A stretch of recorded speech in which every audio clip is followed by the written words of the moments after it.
आप जुड़ चुके हैं श्री न्यूज के साथ। मैं हूं रूहानी। एक बार फिर से मतदाताओं का जो रुख है मतदान केंद्र पर है।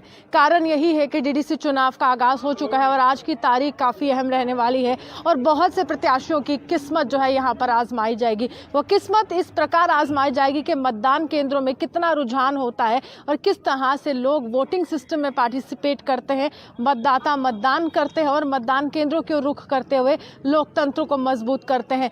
सुबह हमने आपको दृश्य जो है आपको इंटरनेशनल बॉर्डर से दिखाए थे और बिल्कुल इंटरनेशनल बॉर्डर से सटे हुए इलाके से आपको दिखाए थे कि एक तरफ से हिंदुस्तान है, एक तरफ से पाकिस्तान है, लेकिन बॉर्डर से सटे हुए लोग किस तरह से लोकतंत्र को मजबूत कर रहे हैं और मतदान केंद्रों तक अपना रुझान जो है वहां पर दिखा रहे हैं। हालांकि ये कोरोना काल है और इस समय अगर मैं आपको दृश्य दिखाऊं तो अभी के दृश्य में आपको मावा का करोरा से दिखा रही हूँ और ये अखनूर का इलाका है और ये एक ग्रामीण क्षेत्र है जहाँ पर अगर हम कहें पुख्ता इंतजाम सुरक्षा के भी हैं, वहीं अगर हम कहें सुरक्षा के साथ साथ कोरोना काल की जैसे ही शुरुआत हुई तो पहले बिहार के चुनाव सामने है, वहां पर भी इसी तरह के दृश्य थे। वहीं अभी जम्मू कश्मीर में डीडीसी चुनाव का आगाज हो चुका है और देखिए किस तरह से यहाँ पर जो मतदाता हैं जो मतदान केंद्रों तक पहुंचे हैं उनकी स्क्रीनिंग की जा रही है, टेम्परेचर नोट किया जा रहा है, हाथों में ग्लव्स पहने गए हैं और उसके बाद सैनिटाइजेशन की जो प्रक्रिया है वो भी जो है की जा रही है। सैनिटाइजेशन की प्रक्रिया को जो है वो अंजाम दिया जा रहा है।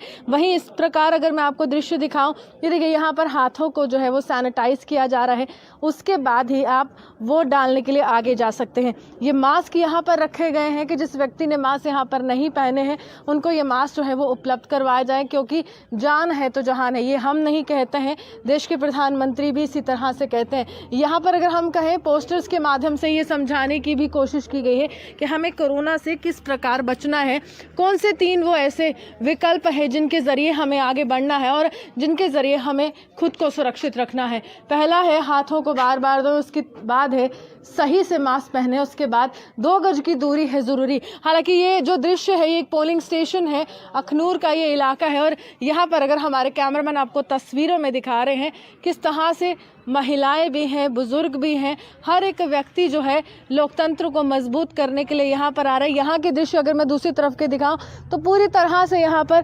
प्रशासन ने पुख्ता इंतजाम किए हैं। अगर ऊपर के दृश्य दिखाऊं तो सुरक्षा के लिहाज से यहाँ पर जो है बीएसएफ के जवानों की तैनाती कर दी गई है। हर एक पोलिंग स्टेशन में इसी तरह के दृश्य जो है वो देखने को मिल रहे हैं। हालांकि पाकिस्तान की बात की जाए तो पाकिस्तान को भी एक करारा तमाचा ये है कि किस तरह से तमाम यहाँ पर लोग जो है, जो जनता है, लोकतंत्र को मजबूत करने के लिए आते हैं। एक तरफ से पाकिस्तान जो है बॉर्डर बेल्ट पर लगातार सीज फायर वायलेशन कर रहा है, लगातार फायरिंग हो रही है, घुसपैठ कर रहे हैं, लेकिन वहाँ पर हमारे सुरक्षा बल जो है तमाम घुसपैठियों को उनकी जो नापाक हरकत है उसको अंजाम तक नहीं पहुंचने दे रहे हैं। और इस इलाके के कुछ लोग स्थानीय निवासी मौजूद हैं, कुछ ग्रामीण लोग मौजूद हैं और यहाँ पर आए हैं वोट देने के लिए। तो इनसे जानने की कोशिश करेंगे किन परेशानियों का सामना कर रहे हैं और डीडीसी चुनाव केंद्र शासित प्रदेश जम्मू कश्मीर में हो रहे हैं उसको कैसे देखते हैं। सर, सबसे पहले जम्मू कश्मीर में पहली बार ये चुनाव हो रहा है, उसको कैसे देखते हैं? ये जो पहली बार चुनाव हो रहे हैं ये सेंट्रल गवर्नमेंट ने बहुत अच्छा